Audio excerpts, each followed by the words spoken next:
Welcome to Scottish Summit. We're here to talk about from zero to ALM in demos. We're going to talk about application lifecycle management. If you've never heard that term, we're going to give you an introduction to it, but we're also going to show you some of the more advanced things that are really on the cutting edge of what we're doing in Power Platform and ALM today. But before we get started, a huge thank you to our 6 sponsors. Without these 6 organizations sponsoring Scottish Summit, none of us could be here today. So thank you to ScriptRunner, DQ Global, Proximo 3, Redspire, Agilysys, and Hitachi Solutions. My name is Phil Topness. I'm with Microsoft's Power Apps Customer Advisory Team, or PowerCat. We work with the largest global organizations to make them successful in all aspects of deploying Power Platform at an enterprise scale, whether that's adoption and governance, or building strong architectures that scale, and application lifecycle management. My name is Mark Schweigert. I'm also on PowerCat at Microsoft, and one of the things I focus on is ALM. Hi everyone, I'm Michael Ochs. I work for Excellence. I'm a business applications MVP, and I'm working as a vendor with the PowerCat team. So what is application lifecycle management? It's really all the process that is around the evolution of your application as it goes from dev to test to prod, and as it continues that evolution as in its life cycle, as new features get added based upon customer feedback, and as developers collaborate on the application to continue evolving it.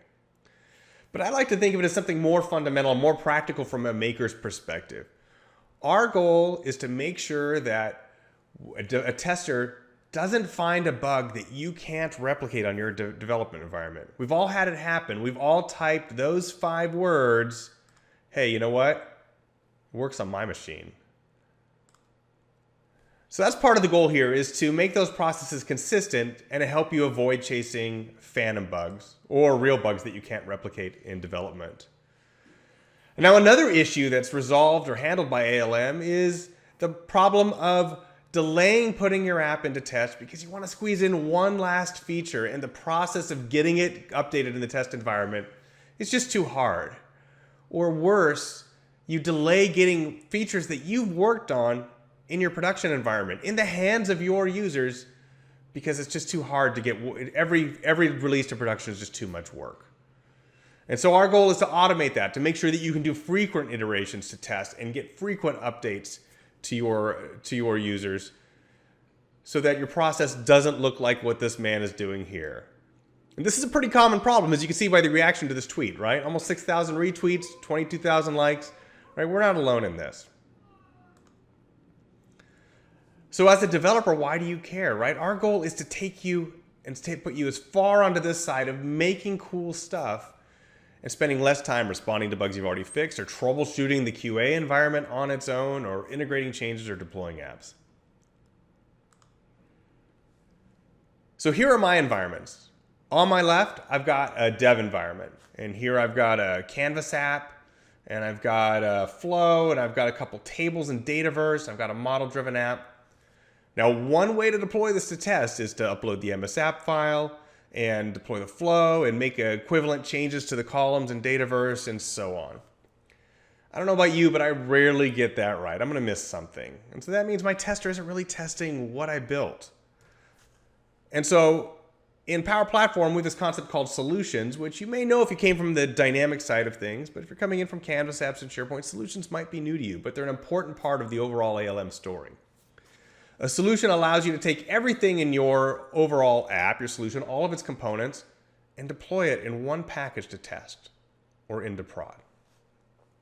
In fact, let's look at a solution here. And so I've made this app, this Canvas app called the Mic Topper. It is a Canvas app that allows you to imagine how Mike Ochs would look with something on his head. And I built this. I didn't really factor in a solution when I first built this, just kind of, a spur of the moment. But now I realize that there are thousands of people that would want this app. And so I got to get it deployed to a real environment. And so what I can do then is I could come here into the Maker Studio and come into Solutions. And I can make a new solution. We'll call this the Mic Topper. Add a publisher and create it. Now this will create a new solution, which is effectively just a folder for anything I can build in Power Platform. And so if you haven't heard of solutions before and you've already started building stuff, know that you still can bring a lot of that into a solution as well. And so in this case, I'm going to add my Mic Topper app in here. Oh, there it is. And add that in. And so now I have this in a solution and I can export it out. Let's look at a little more complex example so you can see more of what a solution can do. So this app here is my Catfisher app. What it does, it takes AI generated images of cats, which, by the way, just a quick aside, they come from this site. This X does not exist. This cat does not exist, or AI generated images of cats. This person does not exist. This site is bananas. These are AI generated images of humans. This is not a photo of a human. I mean, I could refresh this all, right? What? Anyways, so the whole intent of this app is to save your thumb of hitting refresh on this cat does not exist. It gives you an app. You can name it. We'll call this one Mark. Give it a rating. It's a 5-star cat. It takes the images, the rating, the names, and all that, and it puts them in Dataverse in a gallery. So it's got a lot of the components you'd expect from any app, and I've got it all in a solution here. So if we come here to Solutions, I've got my PowerCat solution. And you can see in this app, I've got a Canvas app. I've got a couple of flows. One sends me an email when we get a 5-star rated cat.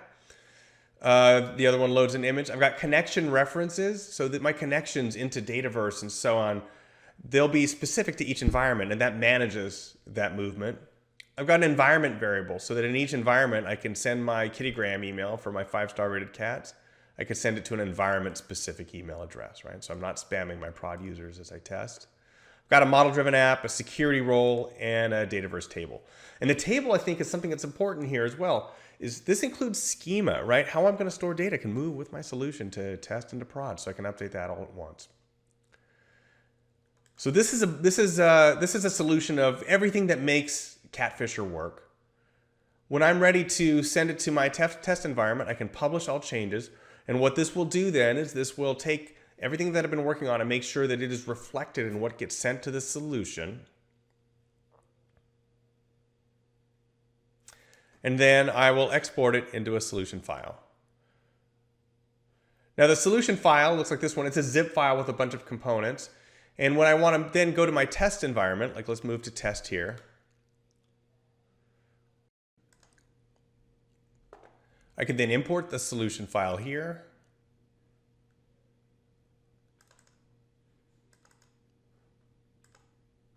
And then all of those components will get imported. And you notice here it recognizes, okay, it realizes that I have these connections to Dataverse and to Mail, and it's going to map them or allow me to create a new connection here. So those will be mapped up specific to my test environment. And then once this is done importing, it'll be pretty much wired up, although now for Canvas apps, you do need to reconnect them, but you'll effectively have largely moved all of those components that make up, in my case, Catfisher, moving them into my test environment. Now, of course, there's ways to automate that too. So here I'm in Azure DevOps, and if you've never used Azure DevOps before, know that it's free for up to 5 users. And so if you do have an environment that you're experimenting in, you likely have access to DevOps so you can do the same sort of automation. And what I'm doing here is I'm using the Power Platform build tools to automate the process we just looked at. So after installing the tools, I publish customizations just like I did with Catfisher. I export the solution, which created this zip file here. And here I'm running Power Platform Checker, which will check for any issues in this. I skipped that step when I did it manually. That's one of the advantages of automating this, is you can make sure certain processes are followed. In this case, scanning it for any issues. And in my case, I'm having to stop if it finds any higher critical issues in my solution. And then what I'm doing is I'm unpacking this solution, because it is, after all, just a zip file, and then putting it into source control. Right? Even this is low code, we can still keep it in source control. And so all of the components of my table, of my Canvas app, of my model-driven app are all stored in here, so that I've got changes I can track. I can go back to previous versions easily. And as I understand how to read the files too, I can also kind of understand what changes were made at what point in time. Now, these pipelines can also be used for releasing. And so here I have a release pipeline, which can then import that solution into QA. And upon approval of my QA team, as I've set this up, it will then release the exact same solution to prod. So I have that consistency and also the ease of automation. The goal is to make it easy to get these features out into QA and prod so that we do it often and in small chunks. Similarly, for GitHub, I can have all of my code in GitHub as well and use GitHub for source control.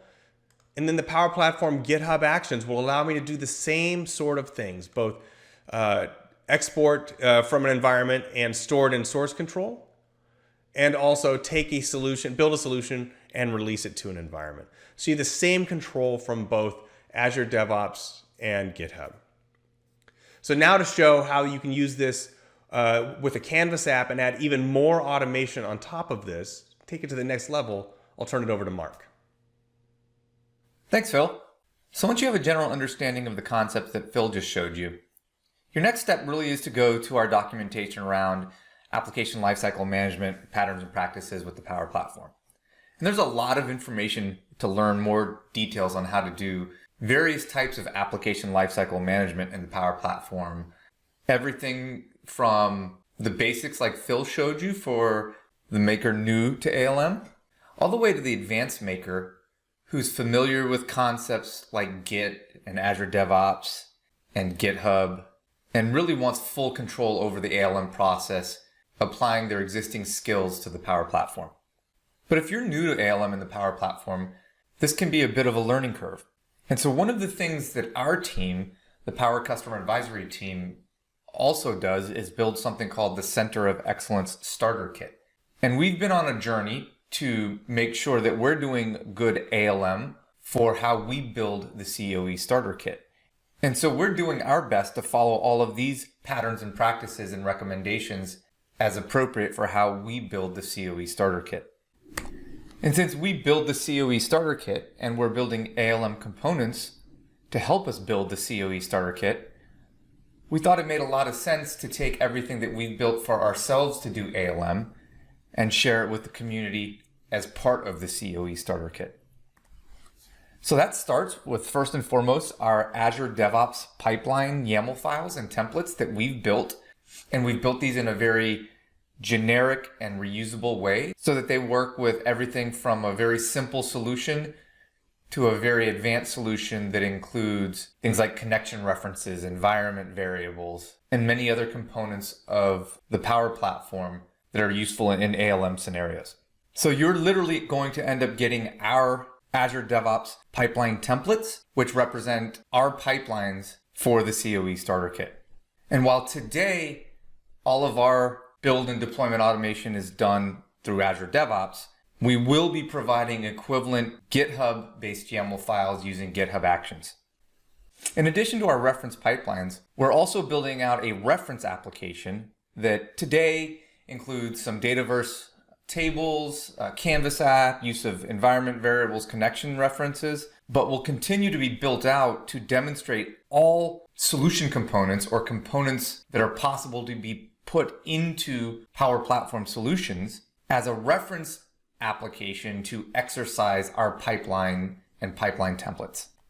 And then on top of that, we've built an application that's essentially a Canvas app that brings together the world of Azure DevOps and the maker experience in a way that you have a little bit of a convenience layer over to make that context switching between Azure DevOps and the maker experience seem a little smoother. But this app is squarely focused on those who are unafraid of words like Git, pull request, commit, merge, pipeline, and are actually familiar with traditional source control based build and deployment automation, continuous integration to continuous delivery. And we recognize that not everybody is ready for this level of ALM. And so we'll explain a little bit later how we're also building a reference application that targets the maker who's new to ALM and really just wants some automation around deploying from a dev environment to a test environment to a prod environment. But this is the advanced application that we're building to give you full control over the ALM process, while also providing you the foundation to get up and running with ALM much more rapidly than if you had to start from scratch. So let's walk through a demo of that application. So a couple things to call out about this application is that it's been built to work for any Azure DevOps organization, project, and repository mapped to an Azure DevOps service connection that points to a Power Platform environment. And so as long as you have parts of our accelerator deployed to Azure DevOps, you'll be able to essentially point this application to any org project repo and work against an environment that you're developing your solutions in. And in this case, the environment I'm pointing to is this Joni Sherman's environment, but you'll see that I can switch to different development environments that I have access to. And in this case, I only have one unmanaged solution in my environment, and that's all this app will show. It will show the unmanaged solutions in the environment because those are the things that you can make or develop on top of, right? And this is an app geared towards makers and helping them perform more robust ALM on top of the Power Platform. And so let's say I went on vacation and I don't have the latest version of this solution in my environment because while I was gone, different people on my team were working on different pieces and all of their work was merged together.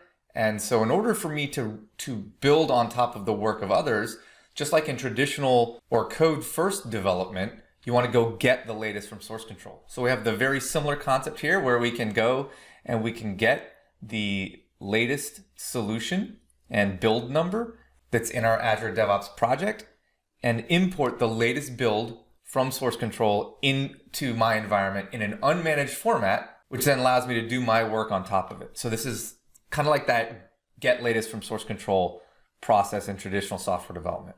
All right, so once I've done that, perhaps I've gone to Azure DevOps and I've gotten a work item and I've been assigned some work. From this application, I can just go straight to clicking this link and opening the solution. It takes me straight to the maker experience. And then perhaps, let's say I want to edit a Canvas app. I just use the standard maker experience. We're not trying to replace the maker experience. We're really just trying to give this simplicity or convenience layer, if you will, this easy button between Azure DevOps and the maker experience to make ALM more productive. And so let's say I go to edit this and I'm now able to edit my application. Let's say I come in here and I add some labels to it. I'm doing some work and I want to get my work into source control.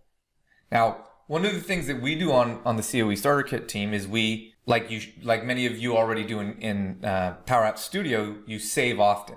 And while yes, you can go back and look at different versions of your app over time and inside of the maker experience go revert back to those versions, source control adds a new level to this concept. And so what I can do is come back to the application, and once I've come in here and saved the app and published it, I can then take my changes and push them to source control. Now I can do that either by default. What this will do is it'll base it off of the current branch that we've marked as the working branch for this solution. So it would default to this value here. And then I can come in and create a new branch, or I can use an existing branch. And you may have noticed that this app defaulted to marksc-demo branch. And that's because I've already committed some code to this branch. And so the idea is that this is my working branch that I can do my work in. We encourage folks on our team to do small units of work and then commit those often, have those changes reviewed often through a pull request, and then repeat that process over and over again. And so let's say I've committed some of my code to source control. What you would see here is a status indicator. And so in the interest of time and in the demo, I'm not going to go through the actual process, but this allows you to see what's going on in Azure DevOps. When you click on it, it just brings you to essentially a build that's doing a lot of what Phil had showed you. If you look at the job here, you can see, we're exporting the unmanaged and managed solution. We're unpacking the code and committing it to source control and doing a few additional things that you might want to do in more real world scenarios versus what you learn how to do in the hands-on labs and the basic demo, for example, that Phil showed. But in this case, I've pushed changes to Git a few times now. So we can go over and look at code in source control and notice that this is the branch that I pushed to. And so if I dig into the code and I look at my Canvas app, we are already using the new experimental Canvas app source code capability. And so I can come in here and I can look at the source code and I can go look at main screen.pa.yaml. And in fact, I can look at the history. I can see there's 3 commits in this branch, and I can compare things. So I can, for example, see that in the last commit, I added another label. But if I want to look at the commit before that, I can then compare that, and I had previously added a label. Or if I want to look at the original commit and the latest commit, I can see I've added 2 labels since the original commit. So I can go back in time and see the source code for my different screens in my Canvas app. And this becomes extremely useful when, for example, I always use the example, I think all of us have painted ourselves into a corner writing some logic or trying to improve something, and then we've introduced a bug and we don't know how to get out of where we were. And source control is one of those age-old technologies that helps us solve that problem, because I can go back in time, I can look at values in between different commits, and then I can essentially grab what was working, put it back in my actual development experience, get things working, and then commit those changes, right? But the idea here is that you're doing a small piece of work, you may have committed twice, you may have committed 15 times, it's really sort of irrelevant. But at the point when your work item is done and you're ready to have your work reviewed by somebody else, you submit what's called a pull request. And so from here, you can create a pull request, and it will default to the branch that you've been pushing your code to. And then the app has some intelligence built into it to know that our next version of this solution is this branch right here, DevOps Kit Sample Solution -1.0. So I'm creating a pull request to pull from my work in progress into the main branch for the next release of this solution. And I would click create here, and the same thing would happen. This Canvas app is essentially calling the Azure DevOps REST APIs to interact with Azure DevOps and provide that layer between the maker experience and the work that you're doing in Power Platform Solutions and getting that work into Azure DevOps. And so, for example, if I click this indicator here, you'll notice that I've got a pull request. And so let's say I'm switching roles right now. I'm no longer the person who's been submitting the code. I'm the person who's going to be reviewing the code. So I can come in here and I can see what's changed. And so, for example, just like I showed you, we can come in and we can find that screen, so that main screen, and we can see the changes since the branch was created. And this is where a reviewer could come in and say, you know what? Not using naming convention, please fix, for example, right? So there's basic code review, value in basic code review as your apps start to get more and more complex. And sometimes people make jokes about, well, this is low code, why are we exposing the code? This is an example of where having richer access to the code through a source control system really does start to provide value, especially when you move from a single developer or a couple developers building something to multiple people working together to build a much more complex end-to-end low-code application. For example, like we do on the COE Starter Kit. But there's some other interesting things about these pull requests. For example, you'll notice that we're running a build on every pull request. So as part of the review process, when we are reviewing changes that somebody's trying to bring into the main branch based on their work item, we ensure that we can recompose everything off of source control. We then try to deploy the solution itself to a environment that validates that the code that was built, right, that everything that was source control gets zipped back up into a zip file and then can import into a downstream environment. That's sort of our quality check for us. If a build fails, then we won't even bother doing a code review yet. In fact, the first thing the developer or the maker should do is go look at their pull request, see if their build failed. If their build failed, they better go fix it, because they can pretty much be rest assured that a reviewer is not going to review what they've done until they fix the build. Unless, of course, the maker asks the reviewer for help. But in this case, the build succeeded, so we can go take a look at the build. And one of the things that we do in our pipelines is we use the solution checker to do the checking of items in the solution, including surfacing Canvas app checker rules. And so we can come over here and you can see that when this was run, the solution checker ran and looked at the Canvas app and noticed that there's a screen named Screen 1. And so as part of the review process, we can use Canvas app checker rules and solution checker rules to also ensure the quality of what we're actually checking into the main branch or committing to the main branch is actually of high quality. And so this kind of discipline, especially as you're working with multiple folks building applications, increases your chances of having high quality applications. And so if I were to come in and look at this pull request and approve it and then complete it, what would happen is the code would merge from my working branch into the vNext branch or the main branch of the next release of this solution. And in this case, it's 1.0 because we've never released this solution to the public yet. And when that happens, a trigger would fire that would then move the code into the user acceptance testing environment that we have. So I won't go through that whole walkthrough, but once you understand how to use this application as your daily driver, right, it really helps the maker or dev loop and allows the maker and or developer to be more productive getting their work into the source control system and getting build and deployment automation going. To really understand how all this stuff works, it's really about understanding our pipelines. So the pipeline, this application here, using the Azure DevOps REST API, takes values, configuration values here, the solution, etc., and it passes them off to this pipeline. And so what you'll see if I edit this pipeline is that we've got a bunch of different values that actually get set at execution time of this pipeline, and it's the Canvas app that initiates the execution of this pipeline, passing in all of these values, right? And this is what allows this single pipeline to work for any project, any repo, any solution, any Power Platform environment.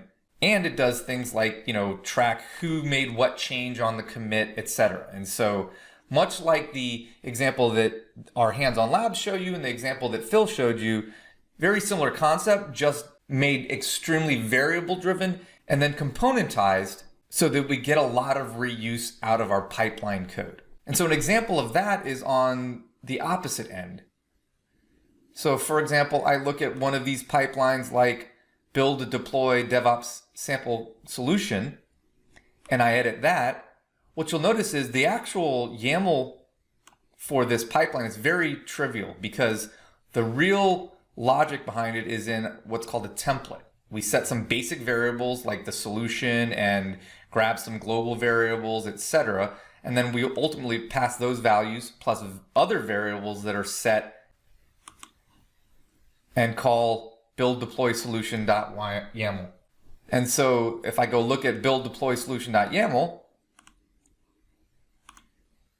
it is again a template. It's a multi-stage pipeline, and these different stages run on various conditions that, again, I won't go in great detail on, but like, for example, the reason you saw build run during a pull request is because of this condition here. But ultimately, we build off of source control, and then we have different stages like deploy to test, deploy to validation, deploy to production, and then we're passing different values across those different environments. But then you'll notice that, for example, there's a YAML file called deploy solution, so we can go find that. So this template essentially calls this template. You can kind of think of it that way. And this, again, takes parameters and variables, and then it calls other YAML files that do certain things. And so when you look at all of this brought together, there's a lot of time and effort that's gone into building these pipelines in a very configurable and reusable way. And in fact, if, for example, you aren't using connection references, right? These pipelines are already written to be smart enough to check if you've provided a value for the connection references. And if not, then it'll skip the code to actually update connection references. So for example, if I go to update connection references here and scroll down to the bottom, there's a condition to see whether we have a connection references variable or not. So if you just start off with a very basic solution, these pipelines work as is. But then if you start to do things with these pipelines, for example, like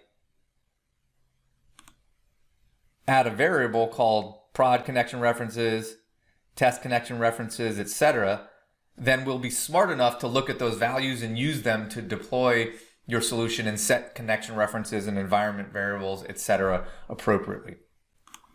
All right, so that was the app for advanced makers. And as I mentioned, if this level of control of ALM for the Power Platform seems unapproachable for you, we have an app for you as well. So we have another application that is geared more towards the maker new to ALM, or the citizen developer new to ALM, and also wants to be able to move multiple Canvas apps, flows, Dataverse entities, model-driven apps, etc., from dev, test to prod as one unit using solutions, but really just want some easy button automation without having to know anything about source control or pipelines or workflows or YAML or any of that stuff. And for that, Mike is going to walk you through our Alm Accelerator for makers. All right, thanks, Mark. So what I want to show you today in this part of the demo is the Alm Accelerator for makers. And this is the sort of the flavor of the Alm Accelerator that is geared more towards the maker persona, the citizen developer, sort of the user that wants to be able to practice some ALM, understands that they need to be able to move things between environments simply and possibly want to source control their applications, but don't necessarily have the breadth of knowledge about how ALM works and sort of just needs a quick start. So this sample implementation, or this reference implementation, is built on top of GitHub and will, as opposed to Azure DevOps, which is the advanced maker implementation. And we'll take a little bit, we might take a little look under the covers here, but I just get started by showing you the application and how it looks from the front end. All right, so here we are in the Alm Accelerator for makers. To get started, the idea would be you are a citizen developer working at an organization and you want to get started with a new project. So I'm going to click New Project, and we'll call this our timesheet, our canonical timesheet demo. I'd like to create a timesheet, a little description in there so that the approver knows what this is for. So once I do that, I'm going to have a pending project. I can't really do anything with this. I don't have an environment to work in. And what's going to happen is, behind the scenes, the majority of this application is driven by Power Automate flows. So if you wanted to sort of make this your own as a maker yourself, you could update those flows to change the business logic. You can also modify the application to sort of fit your business needs.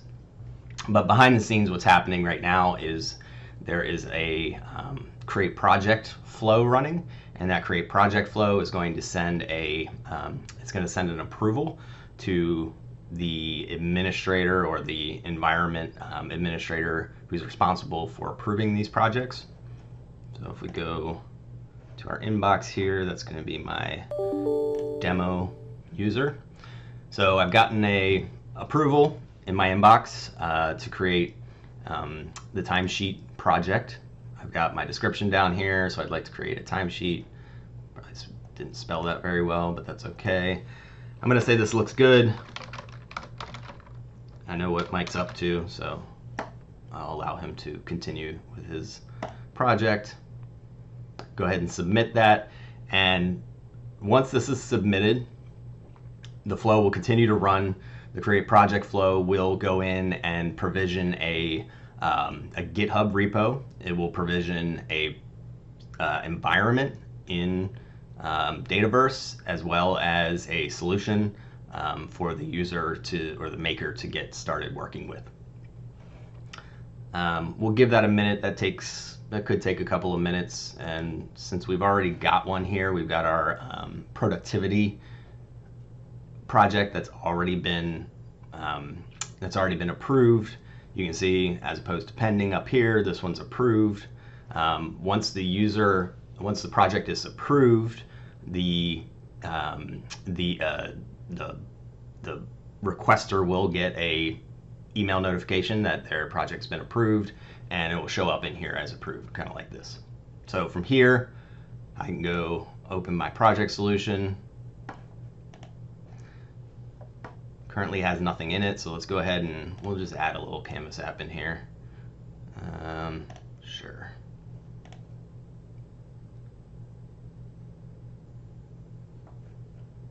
All right. So we've got our screen. Let's go ahead and insert something into here. So this is going to be our, let's just put a label in here. And we'll say, hello, Summit. There we go. It's good. You can actually see that our timesheet project's been created now. So I did get an email for that. Save this. Say this is our timesheet app. Save it.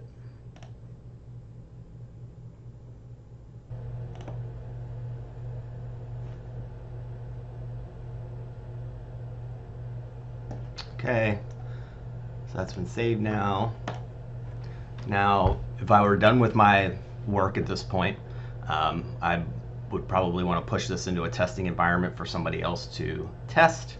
And in order to do that, it's as simple as clicking deploy, selecting the environment I want to deploy to, say ready for testing. And while Mark was showing sort of the whole pull request and approval in Azure DevOps, the sort of the similar process is baked into this application. However, everything happens through approvals. So somebody gets an email, they go look at the application and they can approve it. You can also look in the back end at the GitHub repo and see the source code, as well as see what's going on with the deployment process. So that's running. That deployment process is running right now. It's actually downloading the solution. It's putting it into a GitHub repo and source control, and then it's running a workflow to actually push that into the test environment. You can see that our timesheet project's been approved now. So I did get an email in my inbox that told me that. And again, once the app is successfully deployed to test, you will also get an email regarding that success or fail. If we click here, this is actually going to take us to the environment, the test environment where our app was deployed. So our solution was deployed. The solution or the environment that I was working in was the environment that was provisioned by the app. So I have a mic productivity. You can see I have a mic timesheet now that was provisioned. In this case, our test environment is Alm Accelerator, and there you can see that our timesheet app has actually been deployed with our productivity solution into the test environment.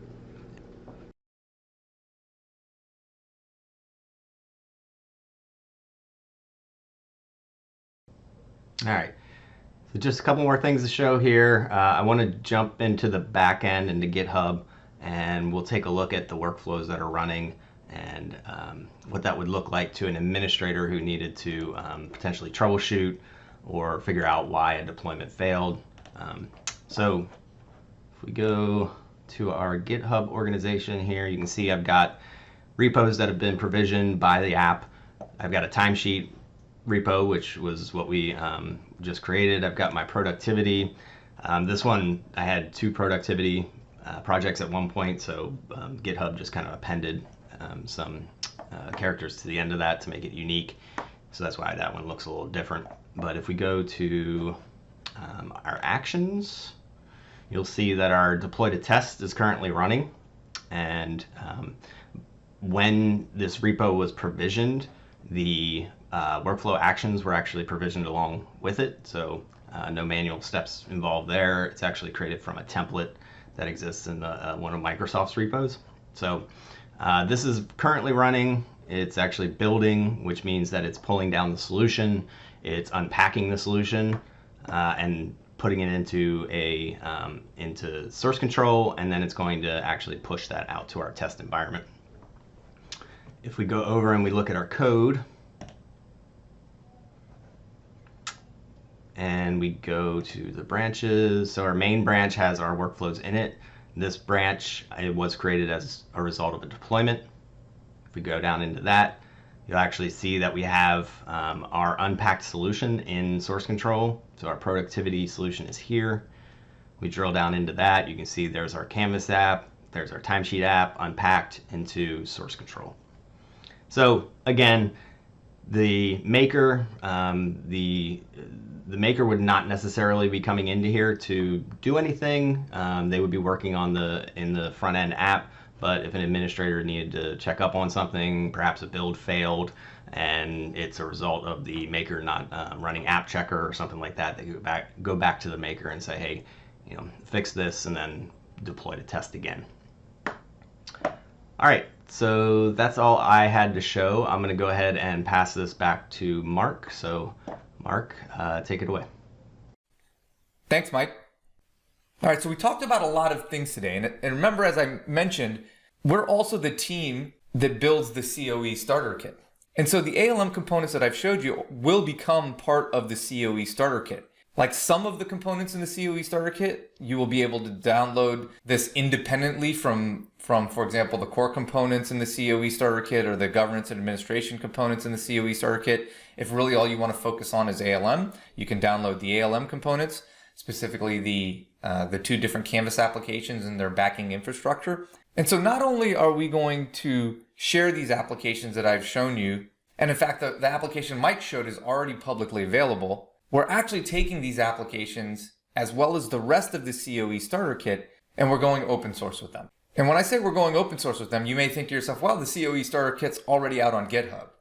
And that's certainly true. And we use GitHub for issue tracking and where we ship our zip files for the various releases. But we will actually move to a full open source model for the COE starter kit, where not only the ALM components, but all components of the COE starter kit will be available in their full source code form. And then we will move to a model where we start taking contributions for the COE starter kit. Now, as you can imagine, we had to get to a place with our own ALM, including waiting for the Canvas app source control capability to surface in order to move to this open source model. And so once all of these things are in place, we will start taking contributions from the community for the COE starter kit. And we will run it just like any other open source project where there's a core set of contributors who own and run the project, and then work with the community to take contributions from the community.